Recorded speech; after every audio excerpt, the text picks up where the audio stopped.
নমস্কার, Vidyabhavan institute competitive examination সবাইকে স্বাগত। আজকের যে বিষয়টি নিয়ে আমি ডিসকাস করব সেটি হলো সূচকের নিয়মাবলী। হ্যাঁ, সূচককে আমাদের কম্পিটিটিভ পরীক্ষাতে বিভিন্ন ধরনের অঙ্ক এখানে এসে থাকে। রেল, ব্যাংক, WBCS অনেক অঙ্ক আমাদের আসে থাকে। সূচক হচ্ছে এমনই একটা আমাদের ধারণা বা এমন একটা কনসেপ্ট, মানে সূচক যদি আমরা বাদ দিই তাহলে কিন্তু যে কোনো ক্যালকুলেশন, যে কোনো ম্যাথমেটিক্যাল আমাদের করতে কিন্তু একটা প্রবলেমেটিক হয়। তো আজকে আমি সূচক নিয়ে কিছু কথা আলোচনা করব বা কিছু আমি রুলস, কিছু নিয়ম আমি আজকে শেখাবো সূচক সম্পর্কে। তাই আজকের টপিক হলো সূচকের নিয়মাবলী। হ্যাঁ, সূচক সম্পর্কে কিছু আমার বেসিক ধারণা, বেসিক কনসেপ্ট আমি দিয়ে রাখবো। যেহেতু আমাদের ভিডিওটি খুব অল্প সময়ের মধ্যে করব, তাই আমি যতটা পারবো কনসেপ্ট দেওয়ার চেষ্টা করব।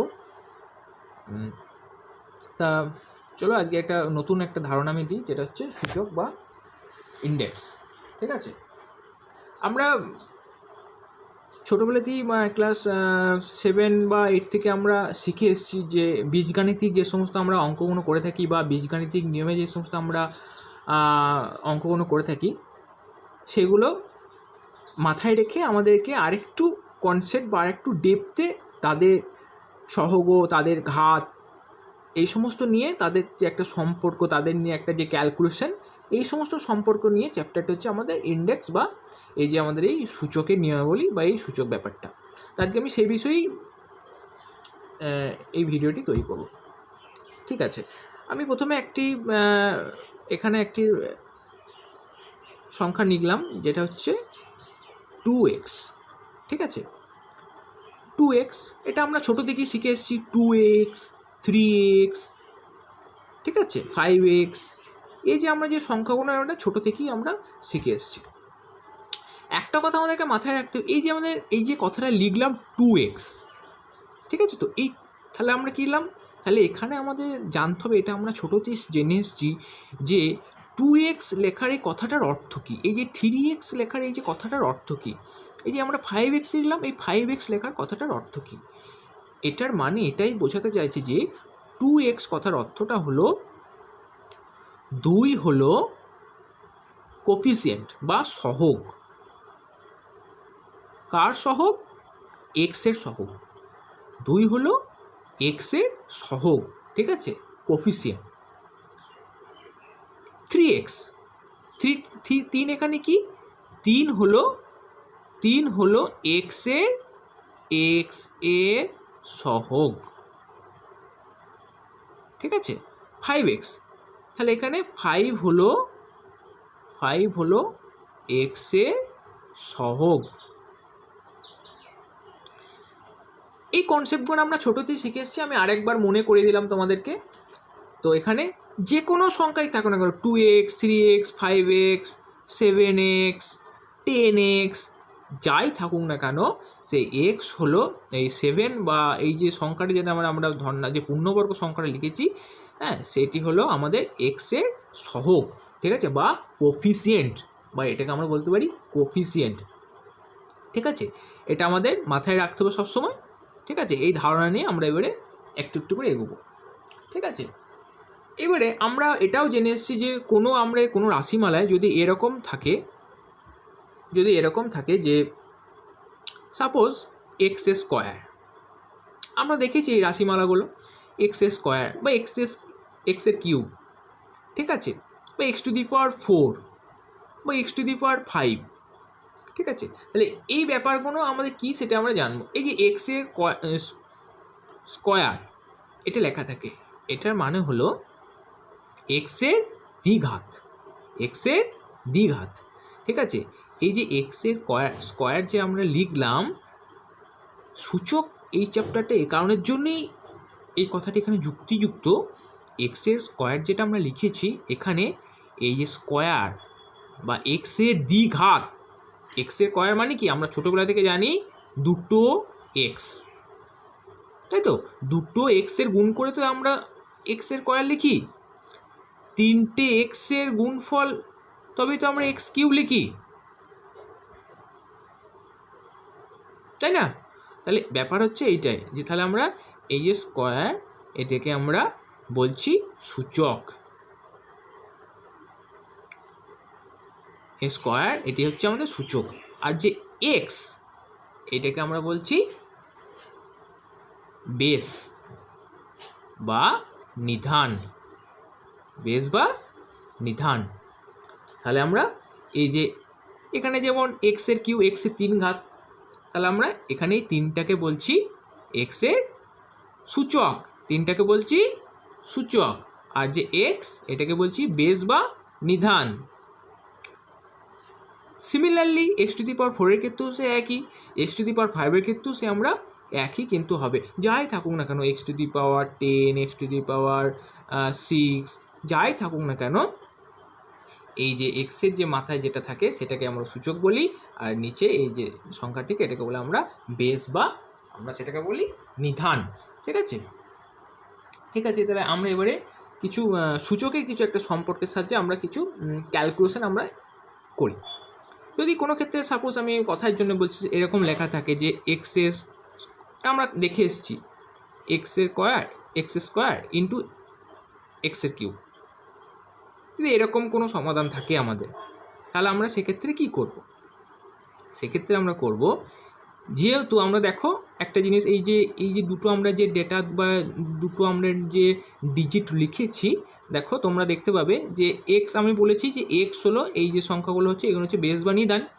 আর একটা জিনিস তোমরা লক্ষ্য করে দেখতে পারবে, দেখো যে এদের এই সূচকগুলো কিন্তু ডিফারেন্স, সূচকগুলো কিন্তু আলাদা, কিন্তু দেখো বেসগুলো কিন্তু তাদের এক। তাহলে এক্স, এখানেও এক্স বেস আছে, এখানেও এক্স বেস বা এক্স বেস আছে। কিন্তু যদি আমরা কোনো রাশিমালার ক্ষেত্রে যদি এরকম মাঝে গুণ থাকে বা ক্যালকুলেশনটা বের করতে বলে, যদি তাদের বেসটা এক থাকে, হ্যাঁ, সূচক আলাদা হতেই পারে, আলাদা হোক, অসুবিধা কিছু নেই, যদি আমরা বেসটা যদি এক থাকে তাহলে আমরা এই ক্যালকুলেশনটা করতে পারি কি না, তখন আমরা বেসটাকে এক্স লিখে 2 + 3, তখন আমরা এই ইন্ডেক্স বা এই সূচক দুটো উপর যে পাওয়ার আছে এক্স স্কোয়ার বা এক্স কিউব, এই ঘাতগুলো, ঠিক আছে, যে এই যে এক্সের দ্বিঘাত, এক্সের ত্রিঘাত, এই যে ঘাতগুলো কিন্তু ওপরে আমরা তখন সূচকগুলো যোগ হয়ে যাবে, আর বেসটা কিন্তু একই থাকে, তখন আমরা ক্যালকুলেশনটা এটা করতে পারি এক্স টু দি পাওয়ার 5। বোঝা গেল কি বলতে চাইলাম? চলো আমরা আরেকটা অপারেশন করি, এরকম X to the power 4 into x to the power 5, যদি এরকম ক্যালকুলেশন থাকে তাহলে আমরা কি করব? তাহলে আমরা যেহেতু আমাদের আবার সেই বেস বা নিধানটা এক আছে, তাই আমরা এক্স টু দি পাওয়ার 4 আর এক্স টু দি পাওয়ার 5, এই যে আমাদের এই ইন্ডেক্স দুটো বা এই ঘাত দুটো তখন আমরা যোগ করব, তাহলে কি হলো এক্স টু দি পাওয়ার 9। এইভাবে আমাদের এই ক্যালকুলেশনগুলো সূচকের কিন্তু এবারে আমাদের করতে হবে। ঠিক আছে, তাহলে সাপোজ এরকম একটা ক্যালকুলেশন থাকলো যে x to the power M into x to the power N, যদি এরকম কোনো থাকে, এখানেও তাই আমাদের বেস এক আছে, তাই আমরা এখানেও কিন্তু একই ক্যালকুলেশন করতে পারি x to the power M plus N. ঠিক আছে, x to the power M plus N, এখানেও আমরা কিন্তু এই সিমিলার একই ক্যালকুলেশন কিন্তু আমরা এখানে করতে পারি। ঠিক আছে, ঠিক আছে, তাহলে আমরা এখানে একটা কথাই আমরা এখানে বলতে পারি যে এক্স হচ্ছে একটা বাস্তব সংখ্যা, ঠিক আছে, এবং এম ও এন হচ্ছে দুটি ধনাত্মক পূর্ণ সংখ্যা। ঠিক আছে, তবেই কিন্তু এম প্লাস এন হচ্ছে, ঠিক আছে, এক্স হচ্ছে বাস্তব সংখ্যা আর এম প্লাস এন হচ্ছে এখানে একটা যদি ধনাত্মক সংখ্যা হয়, তবেই x to the power M plus N এই ইকুয়েশনটা কিন্তু হবে। ঠিক আছে, এর হচ্ছে একটা একটা মেথড। ঠিক আছে, এই মেথডটা আমাদের কাজে লাগবে পরবর্তীকালে ক্যালকুলেশন করতে। আরও মেথড আছে, আমি পরপর মেথডগুলো বা রুলসগুলো সূচকে অঙ্ক করতে গেলে যে বেসিক যে রুলসগুলো সেগুলো আমি একের পর এক তুলে ধরছি। ঠিক আছে, আর যেহেতু এটা অনেকটা বড় চ্যাপ্টার, তাই একটা ভিডিওর মাধ্যমে সমস্ত এটা কভার করা সম্ভব হবে না, তাই আমি যতটা পারবো একটা ভিডিওর মধ্যে তুলে ধরার চেষ্টা করব। ঠিক আছে, তাহলে আমরা পরের সূত্রতে আমরা যাই। পরের সূত্র যেটা হচ্ছে গিয়ে, যদি আমরা কোনো ক্যালকুলেশন গুণের ফর্মে থাকে, ঠিক আছে, তাহলে আমরা সেক্ষেত্রে এটা গেল যোগ ফর্মে। ঠিক আছে, গুণের ফর্মে সাপোজ যদি এটা এরকম থাকে যে x to the power M into x to the power M into x to the power N, এটা আমরা শিখলাম। তাহলে আমরা এই ফরম্যাটটা পেলাম 1 নম্বরে, যে x to the power M plus N, এটাকে আমরা একটা সূত্রের আকারে লিখে রাখলাম, ঠিক আছে। 2 নম্বর আমরা সূত্রটা আমি বলে রাখি, যদি কোনো এরকম থাকে, এটা তো আমরা গুণ ফরম্যাটে করলাম, সরি এটা আমরা এবারে ভাগ ফরম্যাটে করব, যে যদি কোনো অঙ্ক এরকম থাকে যে x to the power, suppose আমি এটা দিয়ে দেখাচ্ছি, এম ভাজিত X to the power N, যদি এরকম ফরম্যাটে কিছু থাকে তাহলে তখন আমরা কি করব, যেহেতু এটা ভাগ ফরম্যাট আছে, তাহলে আমরা x to the power M divided of x to the power N, ঠিক আছে। যেহেতু এরকম লিখতে পারি ক্যালকুলেশন থাকলে, যেহেতু আমরা এটা ভাগ আছে, তখন এরও আমরা দেখতে পারি বেস দুটো এক আছে, বেস বা নিদান দুটো, তখন আমরা x to the power M minus N লিখতে পারি। এই ক্যালকুলেশনটা কিন্তু আমরা করতে পারি। যদি আমাদের গুণ ফরম্যাটে থাকে তাহলে আমাদের ঘাত দুটো যোগ হয়ে যাবে, যদি আমাদের ভাগ ফরম্যাটে থাকে ও রাশিমালা সূচকের ক্যালকুলেশন ক্ষেত্রে, তাহলে আমাদের এই ঘাত দুটো তখন বিয়োগ হয়ে যাবে। বোঝাতে পারলাম? ঠিক আছে, এই হচ্ছে ব্যাপার।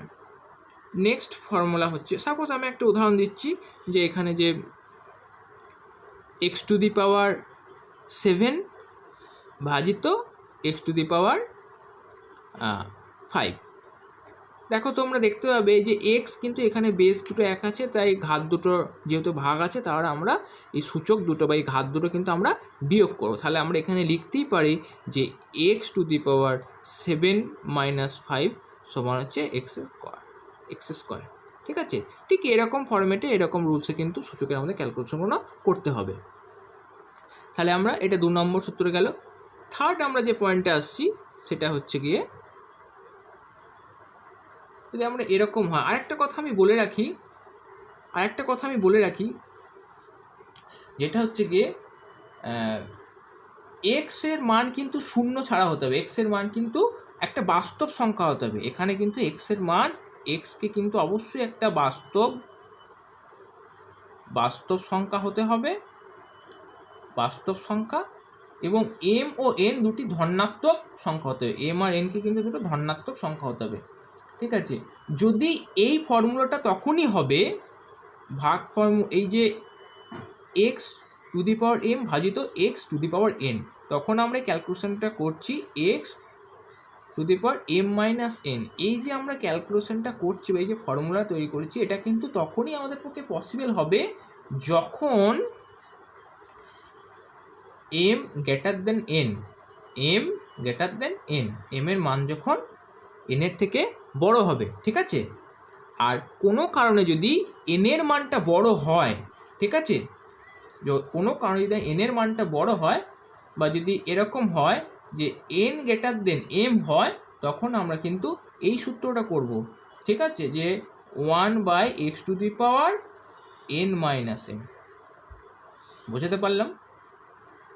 মানে ব্যাপারটা আমি বলতে চাইলাম, এই ক্ষেত্রে যে এখানে একটা যে আমি যে একটা এর সূত্র ধরে আমি যে একটা এখানে একটা সলিউশন দেখালাম, যদি এরকম হয় X to the power M ভাজিত X to the power N, এখানে দেখো তোমরা এম এর মান এখানে 7 আর এন এর মান এখানে 5, দেখো অবভিয়াসলি এখানে এম এর মানটা বড়, তাই আমরা সহজে এটা বিয়োগ দিতে পেরেছি, কোনো অসুবিধা হয়নি। কিন্তু সিমিলারলি এটাই বলতে চাইলাম, যদি কোনো ক্ষেত্রে কোনো কারণে যদি এই এন এর মানটা বড় হয় এম এর থেকে, তখন আমরা কি করব, তখন আমরা এটাই করব যে সাপোজ আমি ধরলাম যে এক্স টু দি পাওয়ার 7 ভাজিত এখানে দেখা গেলো এক্স টু দি পাওয়ার 8 রইলো, কিন্তু তাহলে এখানে তো এম এর মানটা বড়, এনের মানটা তো এখানে এনের মানটা বড় এম এর থেকে, তাহলে সেই ক্ষেত্রে আমরা ক্যালকুলেশনটা কী করব, যেহেতু এখানে এনটা বড়, যেখানে এন গ্রেটার দেন এম আছে, ঠিক আছে, তাহলে 8টা বড় 7-এর থেকে, তখন আমরা এই অপারেশনটা করব, যে এই সূত্রটা 1x to the power n minus M divided হয়ে যাবে বাই হয়ে, তাহলে 1x টু দি পাওয়ার, তাহলে n হচ্ছে 8 মাইনাস 7 হচ্ছে 1, মান হচ্ছে 1ই, তাহলে 1/x, এরকম। বোঝাতে পারলাম? এই হচ্ছে ব্যাপার। ঠিক আছে, আমরা তৃতীয় নম্বর আমরা ফর্মুলাতে আসি। তৃতীয় নম্বর ফর্মুলা যেটা হচ্ছে কি, আমরা যদি কোনো ক্ষেত্রে এরকম থাকে এক্স টু দি পাওয়ার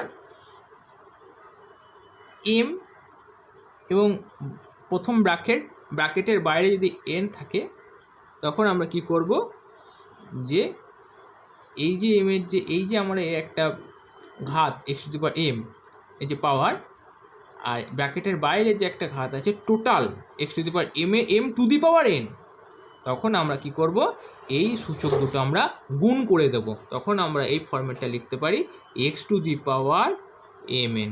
তখন আমরা এটা লিখতে পারি x to the power m n. বোঝাতে গেলে আমি একটা উদাহরণ দিচ্ছি, এক্সাম্পল দিচ্ছি। এই এক্সাম্পলটা তোমরা মনে রেখে দেবে যে এক্স টু দি পাওয়ার 5 ব্র্যাকেটে 7।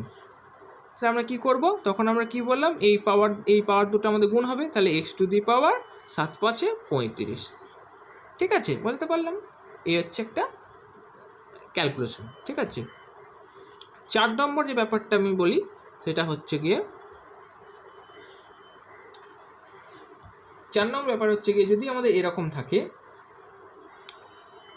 এক্স ওয়াই ব্র্যাকেটের মধ্যে যদি এম থাকে, তাহলে আমরা কি ক্যালকুলেশন করব, তাহলে আমরা এরকম লিখতে পারি, যেহেতু এক্স ওয়াই ব্র্যাকেট মধ্যে আছে দুটোর তাদের বাইরে কিন্তু আমাদের এই সূচকটা বা ঘাতটা আছে, তাহলে এটাই বোঝাচ্ছে, এর মিনিংটা এটাই বোঝাচ্ছে যে এটা এমটা এক্সেরও ঘাত আবার ওয়াইয়েরও ঘাত, মানে এমটা এক্সেরও সূচক ইন্ডিকেট করছে, ওয়াইয়েরও সূচক এখানে ইন্ডিকেশন করছে। তাহলে আমরা এটাই লিখতে পারি x to the power M into Y to the power m. ঠিক আছে, তাহলে এর একটা আমরা এক্সাম্পল করিনি। তাহলে এর এক্সাম্পল কেমন হতে পারে, সাপোজ আমি একটা ধরছি এর এক্সাম্পলটা, যে x Y to the power 5 যদি এরকম কোনো অপারেশন থাকে, তাহলে আমরা কি করব, তাহলে 5টা এখানে এক্সেরও ঘাত ওয়াইয়েরও ঘাত, সেখানে X to the power 5 into Y to the power 5 হবে। ঠিক এরকম সিমিলারলি একটা আমাদের ক্যালকুলেশন বা ফর্মুলা গেল। ঠিক আছে, ঠিক আছে, আমরা নেক্সট আরেকটা করি। 5 নম্বর আমাদের যে একটা ফর্মুলা, ঠিক আছে, এই ফর্মুলাগুলো কিন্তু আমাদের সবসময় মাথায় রাখতে হবে। এই ফর্মুলা কিন্তু যদি কোনো কারণে কোনো একটা মিস্টেক হয়ে যাবো, ভুলে যাই ফর্মুলাগুলো কিন্তু, তাহলে কিন্তু আমরা একটা অঙ্ক সূচক হবে না। উইদাউট ফর্মুলা সূচকের কোনো অঙ্ক এখানে কিন্তু করা যাবে না। প্রত্যেকটা ফর্মুলা কিন্তু আমাদের মনে রাখতে হবে এবং আমাদের মুখস্থ করে রাখতে হবে। আরেকটা দেখা, যদি এরকম থাকে এক্স ডিভাইডেড অফ ওয়াই ব্র্যাকেটের মধ্যে এম, যদি এরকম থাকে কোনো ক্যালকুলেশন, তাহলে আমরা সেটাকে কীভাবে করব, তাহলে সিমিলারলি একইভাবে করব, যে x to the power M divided of Y to the power m. ঠিক আছে, যদি তখনই এটা সম্ভব হবে যখন কি হবে না, ওয়াই নট ইকুয়াল টু 0 হবে, ওয়াইয়ের মান যখন আমরা 0 পাবো না। ঠিক আছে, বা এক্স নট ইকুয়াল টু 0 হবে। এটা কিন্তু একটা বাস্তব সংখ্যা হতে হবে। প্রত্যেকটাকে আমি একটাই বলেছি কিন্তু, X to the power M plus N, হ্যাঁ, X divided of x to the power M divided of x to the power N, প্রত্যেকটা এক্সের মান কিন্তু একটা আমাদের রিয়েল নাম্বার হতে হবে অবশ্যই, কিন্তু সেটাকে আমরা বাস্তব সংখ্যা হতে হবে, তবেই কিন্তু এটা পসিবল, আদারওয়াইজ কিন্তু নয়। তাহলে আমরা এর একটা এক্সাম্পল আমরা দিচ্ছি। এই এক্সাম্পলটা কী আমরা বলতে পারি, একটা এক্সাম্পল যেটা হচ্ছে গিয়ে সাপোজ আমরা বলে রাখি যে x to the power X divided of Y, যেটাকে আমরা 6 ধরি, তাহলে X to the power 6 divided of Y to the power 6, এরকম একটা ক্যালকুলেশনে কিন্তু এটা আসবে। ঠিক আছে, এগুলো কিছু সূত্র, বেসিক সূত্র এগুলো। আর আমি আরেকটা সূত্র আমি যেটা বলে রাখি, যেটা হচ্ছে সাপোজ আরেকটা কথা আমি বলে রাখি সূত্রের কথা, যেটা হচ্ছে আমি 6 নম্বর সূত্র আমি জাস্ট এখানে বলে রাখছি। 6 নম্বর সূত্র, যদি এরকম থাকে 2 টু দি পাওয়ার 0 থাকে, তখন কিন্তু আমরা মান গুণে সে কিন্তু 1 হবে, বা এখানে যদি 3 টু দি পাওয়ার 0 থাকে তাই মান কিন্তু 1 হবে। ঠিক আছে, কেন 1 হবে আমি সেটা পরে বলছি। মেন ব্যাপার হচ্ছে এখানে 2 টু দি পাওয়ার 0 সমান যদি আমরা 1 ধরা হয়, বা 1 এখানে মানটা এখানে আসে, তখন তাহলে আমরা এখানে একটা ক্যালকুলেশন করতে পারি এ টু দি পাওয়ার এম ভাজিত এ টু দি পাওয়ার এন, যেটা আমরা আগে প্রথমে এইটা ক্যালকুলেশন করলাম। আমি জাস্ট এখানে একটা এক্স ধরলাম, আমি এক্সই ধরে নিলাম, তাহলে এই সূত্রটা কিন্তু এখানে মান্যতা পায়। ঠিক আছে, তবেই এখানে এম সমান এন যে এখানটা হয়, তখনই কিন্তু এ নট ইকুয়াল টু 0 হবে। তখনই আমরা বলতে পারি 2 টু দি পাওয়ার 5 ভাজিত 2 টু দি পাওয়ার 5 সমান 2 = 0, কারণ এই দুটো বেস দুটো না, এই দুটো এক আছে, ঠিক আছে, বেস এবং ইন্ডেক্স দুটো এখানে এক আছে, তখনই আমরা 2 এই মানটা কিন্তু আমরা তখন লিখতে পারি, ঠিক আছে। যদি এরকম সংখ্যা থেকে 2 = 1, 3 = 1, 0, তখন আমরা এই এক আমরা লিখতে পারি, ঠিক আছে, বা 2 = 1, যা কিছু সংখ্যাতে মাথায় কিন্তু 0 থাকলে আমরা সবসময় সেটা কিন্তু আমরা 1 হিসাবে, এই মানটা কিন্তু আমরা সবসময় এটা 1 পাবো, এটা কিন্তু আমরা সবসময় মাথায় মনে রাখতে হবে, ঠিক আছে। আমি এই প্রসঙ্গে একটা কথা বলে রাখি যে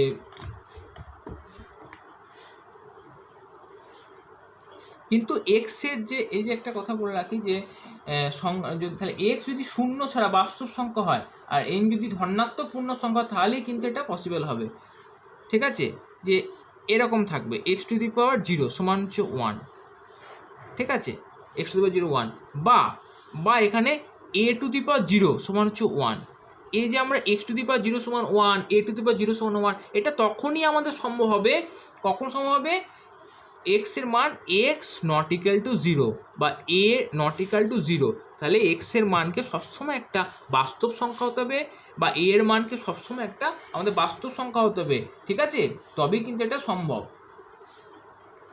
এবং n হচ্ছে একটা ধনাত্মক পূর্ণবর্গ সংখ্যা হয়, ঠিক আছে। আরেকটা দেখাচ্ছি, n ধনাত্মক পূর্ণবর্গ সংখ্যা মানে এখানে যদি কোনো অপারেশন যদি এরকম থাকে, 7 নম্বর একটা আমি ক্যালকুলেশন দেখাচ্ছি, যদি এরকম হয় যে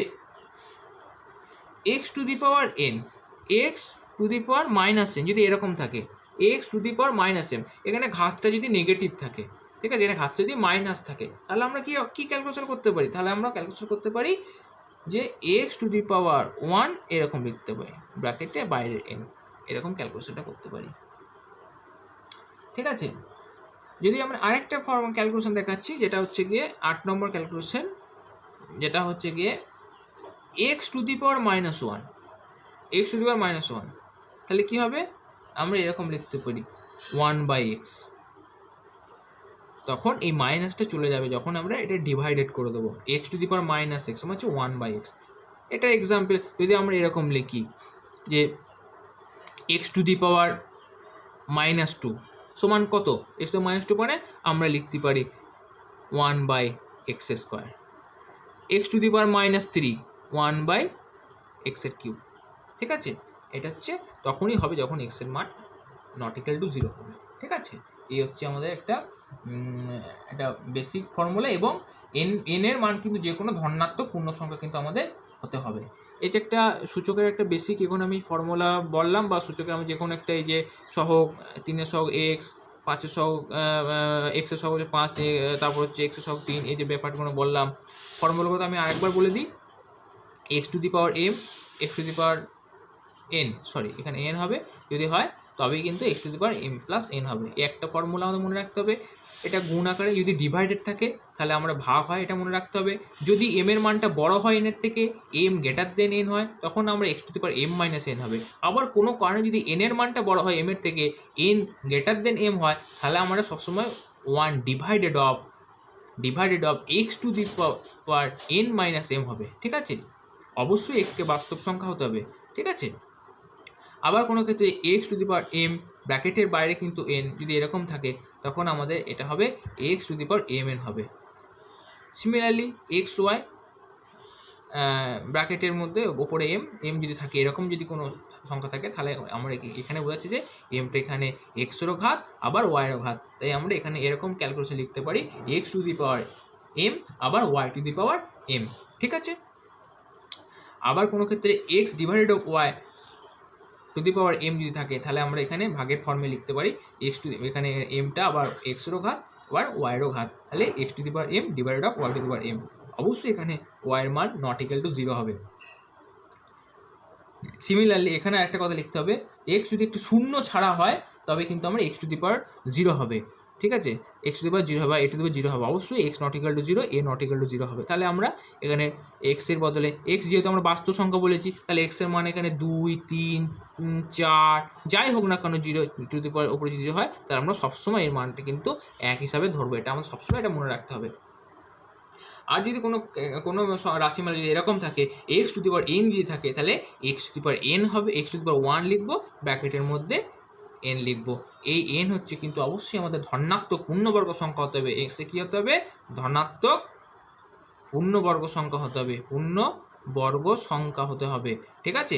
আবার সেকেন্ড লাস্ট একটা formula X to the power -1, X to the power -1 মানে আমরা লিখতে পারি তাহলে কী হবে 1/x, ঠিক আছে। এক্স টু দি পাওয়ার -1 কেন?